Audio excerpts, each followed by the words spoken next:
Bahkan ada hadis di dalam kitab Targhib wa Tarhib, orang yang suka memaafkan ini termasuk orang yang dimasukkan dalam surga tanpa dihisap oleh Allah Subhanahu wa ta'ala. Orang tuh ketujuh memaafkan. Ada orang salah lawaninya dimaafkannya, ada orang menganiayainya dimaafkannya, ada orang menggibahinya dimaafkannya. Ini orang masuk surga tanpa dihisap oleh Allah Subhanahu wa ta'ala. Orang tuh orang jahat, tutur katanya tajam, tutur katanya kada nyaman didengar, tingkah lakunya gerubus sangka itu. Nah, kada bagus sama sekali manusia yang dicabut Tuhan sifat trifik itu. Utamaan memaafkan dan berbuat baik. I'lam anna ma'na al-'afwi ay yastahiqqa haqqan fayuskituhu wa yubri'u anhu min qisasin aw gharamatin. Ketahuilah bahwa makna afwi, makna maaf, maaf itu artinya bahwa dia berhak akan suatu hak, lalu dia gugurkan hak itu dan dia bebaskan daripada hak itu, daripada kisas au gharamah atau denda, au gharamah atau denda. Itu asal katanya maaf. Misalnya seseorang memotong tangan seseorang, maka yang dipotong ini berhak dia kisas. Yang memotong itu dipotong juga tangannya, itu berhak. Ingat mana ini memotong tangan orang, maka yang dipotong ini berhak menuntut untuk dipotong seperti itu tangan orang yang memotong itu kisas. Nah, maka itu dia gugurkan, jadinya kok ada menuntut kisas. Nah, itu contohnya maaf. Au gharamah atau denda. Denda ini sesuatu yang kada bisa dikisas. Misal seseorang melukai seseorang, melukai di tangan misalnya. Nah, melukai ini sulit kalau dibalas. Kayak apa genalnya lukanya, kayak apa dalamnya, kan itu sulit. Itu denda. Berhak orang yang dilukai ini menuntut denda. Tapi karena dia memaafkan, kada menuntut, kada usah didenda. Nah, itu namanya adalah afu atau kemaafan tadi.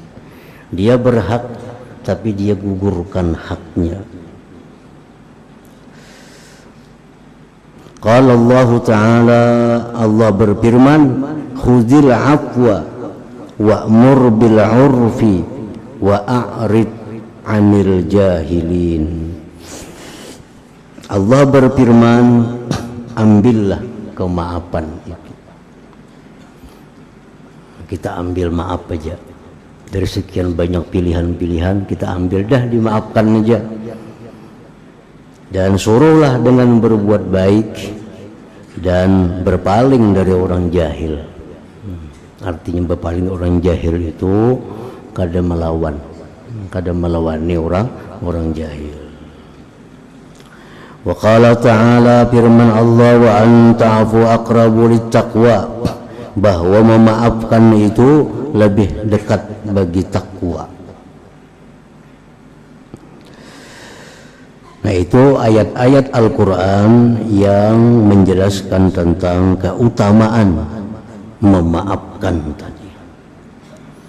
Wa qala sallallahu alaihi wasallam, dan sabda Nabi, at-tawadu'u la yazidul 'abda illa rif'atan fatawada'u yarfa'kumullah wal 'afwu la yazidul 'abdu illa izza fa'fu yu'izzakumullah was sadaqatu la tazidul mala illa kasratan fatasaddaqu yarhamkumullah. Rasulullah sallallahu alaihi wasallam bersabda, bermula tawadhu tidak menambah akan seorang hamba melainkan ketinggian. Artinya kalau orang tawadhu itu derajatnya makin tinggi, baik di sisi makhluk apalagi di sisi Allah Subhanahu wa ta'ala. Lalu jar Nabi, fatawadhu, maka tawadhu'lah kalian, yarfa'kumullah, Allah angkat derajat. Tawadhu itu merupakan suatu sifat di dalam diri seseorang, yaitu sifat rendah hati. Tawadhu, rendah hati. Lalu dari rendah hati itu maka dia tidak keberatan ditempatkan orang lain walaupun bukan pada tempatnya, kada keberatan karena dia rendah hati. Dia bisa menerima kebenaran dari siapa jua pun datangnya, walaupun dari bawahan, walaupun dari pembantu, walaupun dari budak. Tapi kalau itu benar dia terima. Nah itu buah dari sikap tawadhu, karena dari rendah hati itu. Nah, orang yang rendah hati dimanapun kita tempatkan, dimanapun ditempatkan orang, kada ada keberatan. Dia hendak orang di Buncu, dia hendak orang di Tawing Halat, dia hendak orang di pinggir lawang, kada jadi masalah. Nah ini contoh orang tawadhu. Kadang-kadang kita merasa punya kedudukan, merasa punya pangkat, hendak orang di pelatar duduk, ada cocok mandak aku di sini, aku ini mestinya di situ duduknya, kenapa dia hendak di sini? Nah itu kan kada punya tawadhu, kada rendah hati ngarannya. Jadi tawadhu itu dia dengan senang hati ditempatkan pada sesuatu yang tidak sewajarnya, tidak sewajarnya. Itu buah dari sikap tawadhu. Kalau apa arti tawadhu? Rendah hati. Untuk mengetahui rendah hati macam apa? Ya macam tadi, dinasihati orang dari siapapun, kalau itu bujur diambilnya. Ditempatkan orang di mana jiwa pun kada keberatan. Itu menandakan bahwa dia punya sifat tawadhu. Orang demikian akan ditinggikan Allah kedudukannya. Wal 'afwu la yazidul 'abdu illa izza, dan memaafkan itu ujar Nabi tidak menambah akan seorang hamba melainkan dia mulia. Memaafkan itu mengakibatkan kita jadi mulia. Dimuliakan orang pemaaf itu. Fa'fu, maka maafkanlah, yu'izzakumullah, maka Allah akan memuliakan kalian. Bahkan ada hadis di dalam kitab Targhib wa Tarhib, orang yang suka memaafkan ini termasuk orang yang dimasukkan dalam surga tanpa dihisap oleh Allah Subhanahu wa ta'ala. Orang itu katuju memaafkan. Ada orang salah lawaninya dimaafkannya, ada orang menganiayainya dimaafkannya, ada orang menggibahinya dimaafkannya.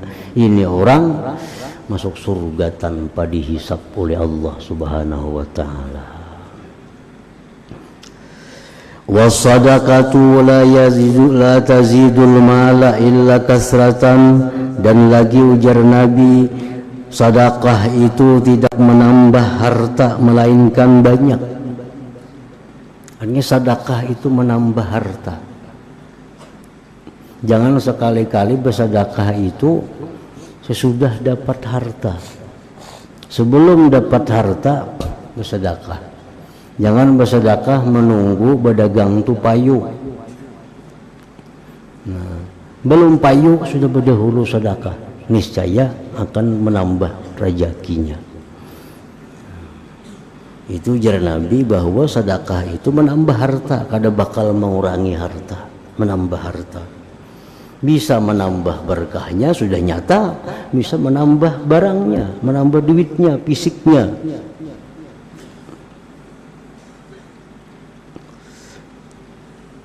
Fatasaddaqu, maka bersedekahlah, yarhamkumullah, niscaya Allah akan sayang kepada kalian. Wa qala sallallahu alaihi wasallam, Rasulullah bersabda lagi, afdalu akhlaqi ahli dunia wal akhirah, paling abdal akhlak penduduk dunia dan akhirat, antasila man kata'aka, bahwa engkau menyambung orang yang memutuskan engkau, menyambung orang yang memutuskan engkau. Ini kada pernah nyarui, kita nyarui. Nah, itu maksudnya. Ini kada pernah menghubungi, kita menghubungi. Wa tu'tiya man haramaka, dan memberi engkau orang yang kada bisa memberi engkau. Mulanya kada usah bebari. Nah, jangan dibalas, artinya kita yang memberi.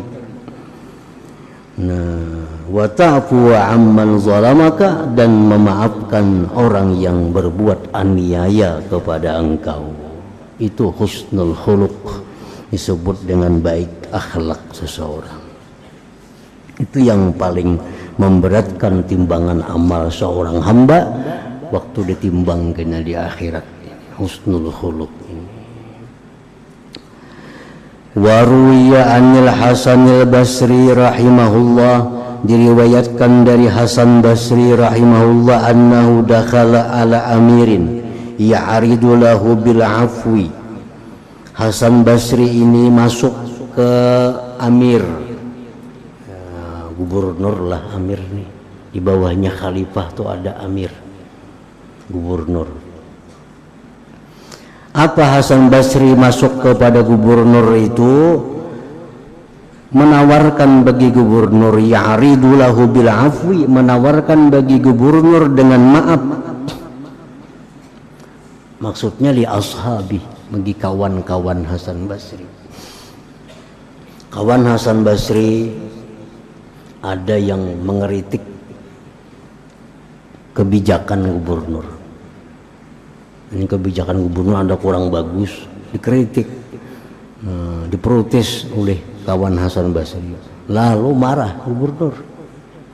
Nah, kalau kamu dikritik, marah. Hendak ditangkap. Lalu Hasan Basri datang kepada gubernur urus supaya ini dimaafkan aja, dimaafkan. Fazakar al-Hasan qissata Yusuf alaihi salam wa ma sana'a bihi ikhwatuhu min bai'ihim iyyahu wa tarhihim fil jub. Lalu Hasan Basri menyebutkan kepada itu gubernur tentang kisah Nabi Yusuf, dan yang memperbuat dengan Yusuf itu oleh saudaranya, daripada menjual mereka kepada Nabi Yusuf, membuang Nabi Yusuf dalam sumur.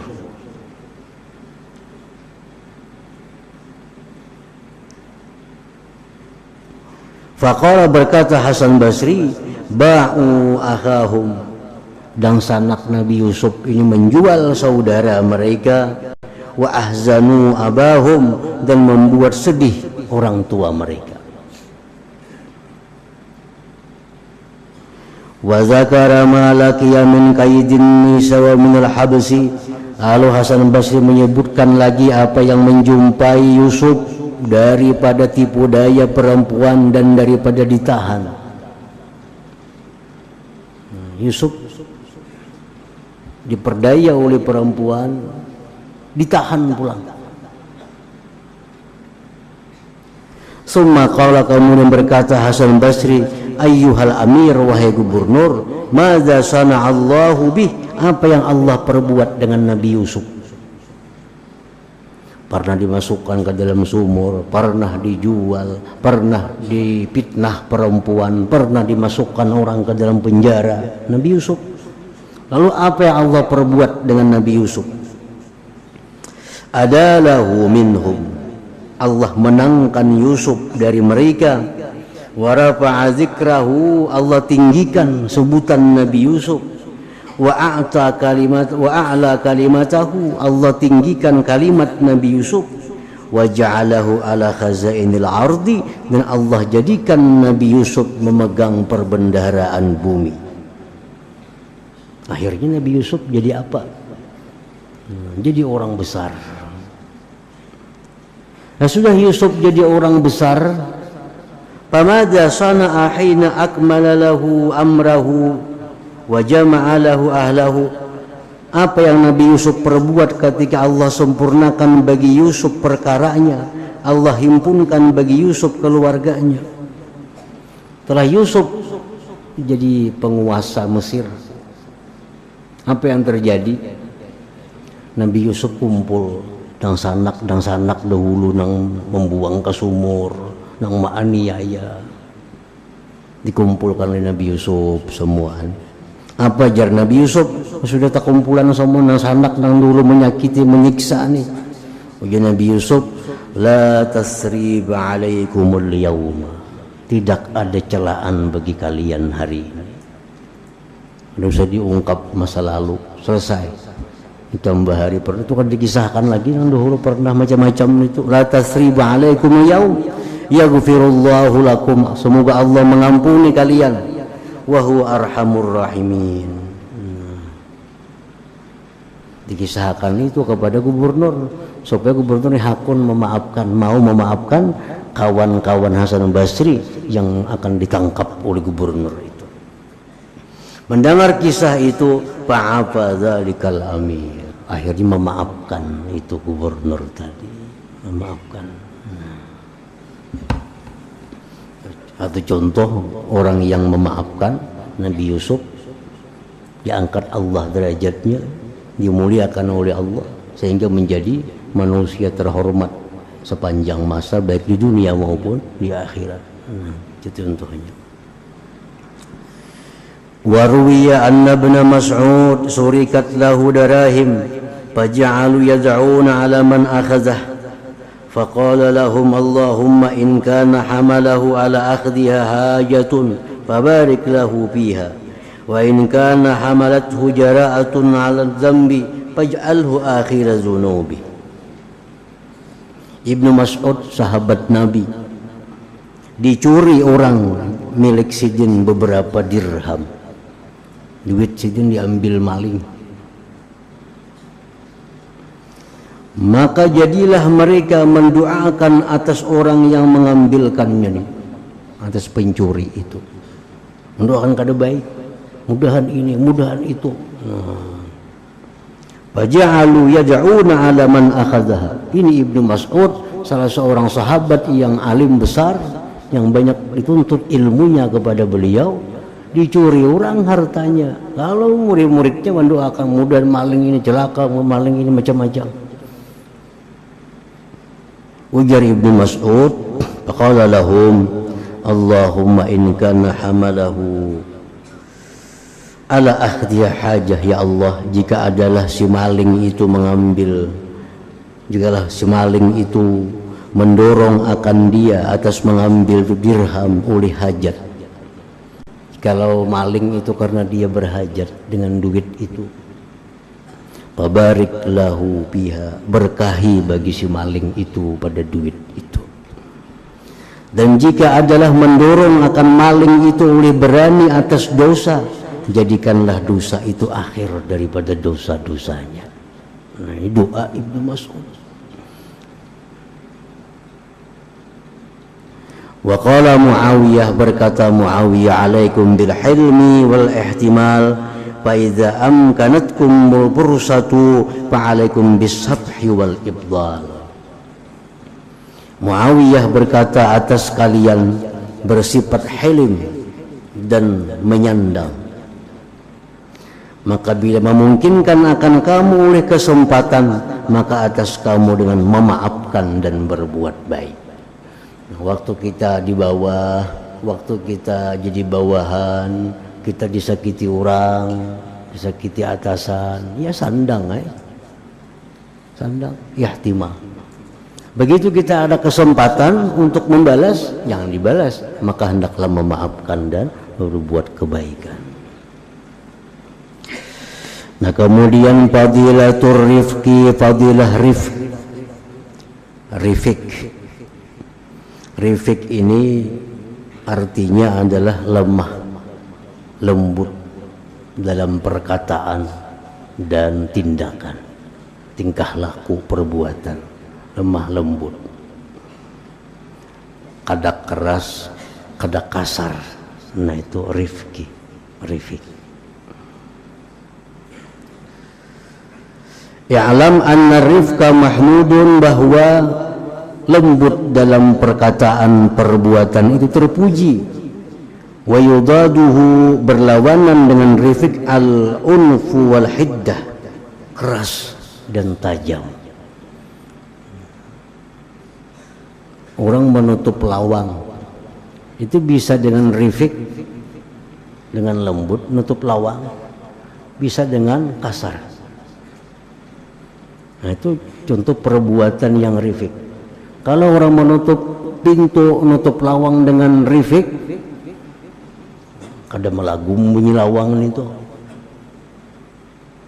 Tapi kalau orang menutup pintu dengan lawannya rifik, unfu, keras, serumahan mendengar bunyi lawang itu orang mancing. Nah, itu lawannya rifik. Itu contoh perbuatan. Perkataan rifik itu artinya lembut. Lembut bukan nadanya lembut kayak bini-bini kada macam itu, bang. Arti lembut itu kan kata-kata itu ada lembut, ada tajam. Misalnya ada anak kita tersipak cangkir, hati-hati berjalan. Nah, itu rifik. Kalau lawannya rifik apa? Kemana mandak mata. Nah, itu lawannya rifik. Kan ada orang kayak itu, kada bermata aja. Nah, jadi itu lawannya rifik. Wal unfu, bermula keras, itu natijatul ghadab wal fazazah, merupakan buah daripada marah.